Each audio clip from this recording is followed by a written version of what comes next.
Hamas has said that it accepts several parts of United States President Donald Trump's plan for a ceasefire in Israel's nearly 2-year genocidal war on Gaza, but that some elements of the proposal require further negotiations.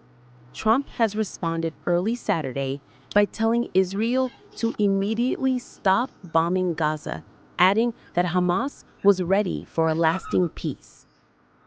While overall, relentless Israeli bombardment appears to have eased relatively, the military carried out a drone strike on a tent in al-Mawasi, southern Gaza, killing 2 children and injuring several other people, a source at the Nasser Medical Complex told Al Jazeera.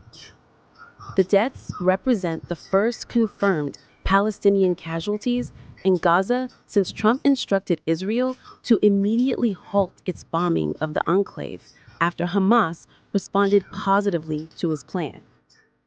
Israel says it is preparing to implement the first stage of Trump's plan to end the war in Gaza. The government has instructed the military to reduce offensive activity in Gaza after it said it was preparing for an immediate implementation of the first stage of Trump's Gaza plan following Hamas' response to the plan, Israeli media reported. On the ground in Gaza, Al Jazeera's Hani Mahmoud, reporting from Deir al-Bala in the central Gaza Strip, said the enclave had experienced an unusual quietness around midnight as Trump was due to speak in Washington, D.C., after Hamas had agreed in principle to key points in his 20-point plan for the war-torn territory.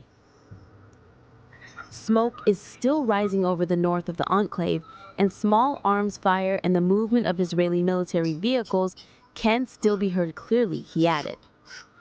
But compared to the past few days, the intensity of the bombardment and the use of extreme firepower is definitely less this morning and could be the beginning of a complete halt, but we don't know when that is going to happen, Mahmoud said.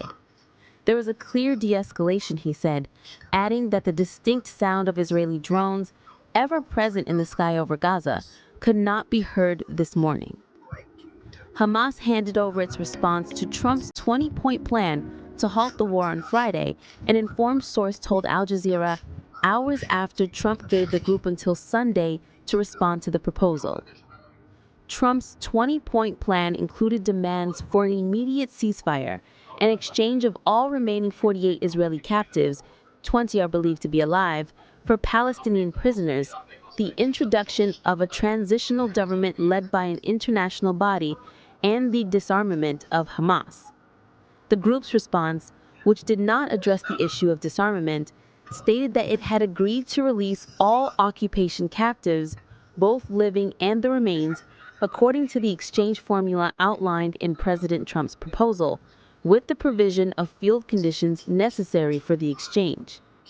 It added that it was ready to immediately enter negotiations through mediators to discuss the details of the exchange. The group also said it was ready to hand over the administration of the Gaza Strip to a Palestinian body of independents, technocrats, based on Palestinian national consensus and with Arab and Islamic support.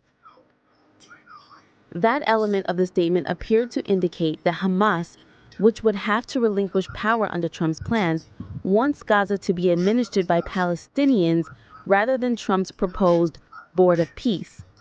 That is an international transitional governance body that would be overseen by Trump himself and the highly divisive figure Tony Blair, who was British Prime Minister during the 2003 United States-led invasion and occupation of Iraq based on false claims about weapons of mass destruction, and is regarded by many in the Arab world and in the United Kingdom as a war criminal.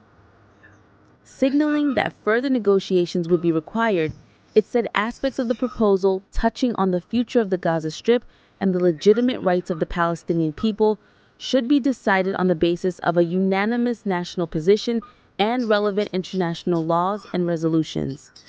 The statement came after Trump wrote on his Truth Social platform that if an agreement was not reached by Sunday, then all hell, like no one has ever seen before, will break out again.